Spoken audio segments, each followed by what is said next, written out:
Shalom this afternoon, and this will be part 3 of our new session that we're doing. And this afternoon I've got my grandkids who wanted to be in one of my videos, so I'm going to let them say hello to everyone, and then they're going to go back into their room and do some other things. But I wanted to introduce you. This is my grandson Stephen, and this is my granddaughter Sarah. Hi! Hi! Okay, and so that's about it. Y'all go do what y'all have to do. Okay. Tell everyone what shalom. Shalom! Okay, alright. How do we get out of here? Okay, come around this way. Okay. Come around this way so you have to move the camera. Okay. Okay. Bye-bye. Bye! Alright. Alright. There's such a blessing from Yahuah. This is part 3 of our teaching that we're doing today on we've titled this No Way Yahweh, and we're talking about the fact is that the Creator's name is not pronounced as Yahweh, and nor neither is he called Jehovah or all these other variations of what you've seen in trying to reveal his name.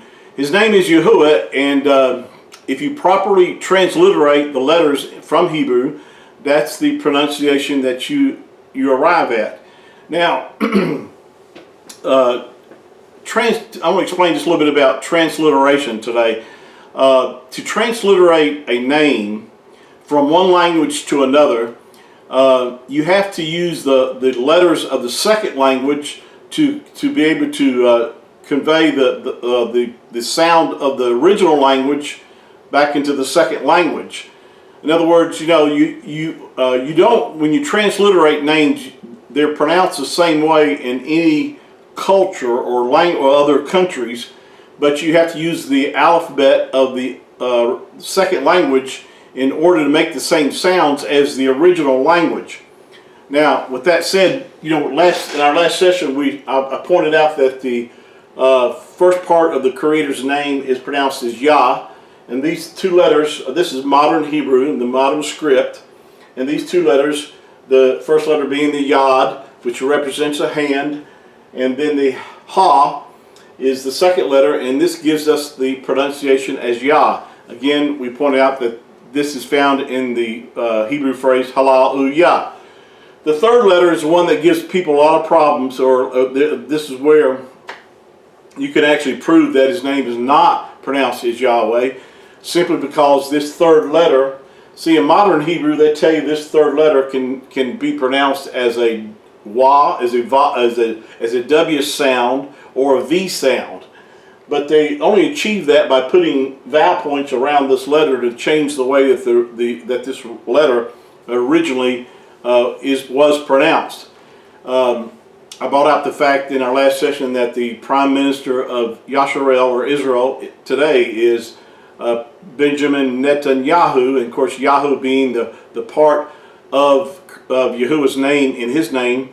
And in fact, all the Hebrew names, proper names, as I've mentioned in our previous sessions, their proper names have meaning to them.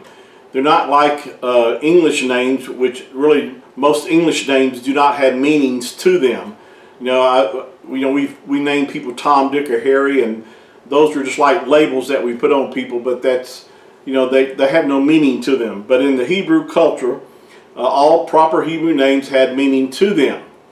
Now, I want to point out right now is that I've mentioned also that there's 72 names in the Tanakh, which would be in the Old Testament and the New Testament, which have the name Yah in them. Now, you won't see that if you're just reading from an English translation. You have to, you know, look up the names according to what's used here in a concordance or some Bible software where you can see the original Hebrew name. But if you do, then you'll figure it out that yes, that's true. There's also 137 names of prophets and people in the scriptures with Yahoo as part of their name as well. Now, they all bear witness to the fact that Yahuah is whose salvation is found in. We pointed that out in Acts chapter 10, I believe verse 40, verse 43. Acts 10:43 is where you'll find that verse. And But all this is pointing to the fact that Yahuah is not only our creator, but that's how his name should have been pronounced and is pronounced if you do it properly. There's no way to get Yahweh out of this because this Yah being the first two letters here, this W that's put in here as an English word is not a proper transliteration of this third letter here being a U sound. That's the way this letter sounded in ancient Hebrew before they messed with it and they added these vowel markings around the letters to change the way names were pronounced. Now, I said I'll prove this to you, and it can be easily proven just by just a few words in Hebrew or words that you would be familiar with. One being shalom. Now, of course, I wrote it down here as shalom because that's the way shalom was originally pronounced, is shalom. And the reason we know that is if you look these letters up in Hebrew without the vowel markings, this letter here, this U sound, is the same letter right here as the third letter in Yahuwah's name as having the U sound. So originally shalom was pronounced shalom. But again, in modern Hebrew, they put vowel points around the letter and change the way that it's pronounced, and they have an O sound instead of the U sound. Another way to prove this is the city of Jerusalem, which in original, say, ancient Hebrew, it was pronounced as Yarushalum. Yarushalum, of course, you can hear the shalom part because it is the city for which Yahuah rules from in peace, in completeness, and wholeness. And that's really what the name of the city of the holy city of Jerusalem, or Yarushalom, Shalom means is that it's a city from which Yahuah reigns in completeness and peace and wholeness. And that's what the city actually means. But this letter, again, the same letter, Yaru, you hear the U sound in Jerusalem, or Yarushalom, Shalom, you hear the U sound in that letter, this third letter being in the Creator's name. The Ruth in the Scriptures, you see the U sound right there. You cannot put a W there and sound out Ruth. You can't put a V there and sound out her name. It is the third letter here, being Ruth, is the U sound. You hear it in the word Ruth. Hallelujah is another perfect way of seeing in ancient Hebrew. This letter had to be pronounced as the U sound and not as a W or V sound. Halal being the word for praise. The U means this word is connecting where the praise should be directed to, and of course that is Yah or Yahuah. But it has the U sound in ancient Hebrew. So again, I'm using these words here to show you.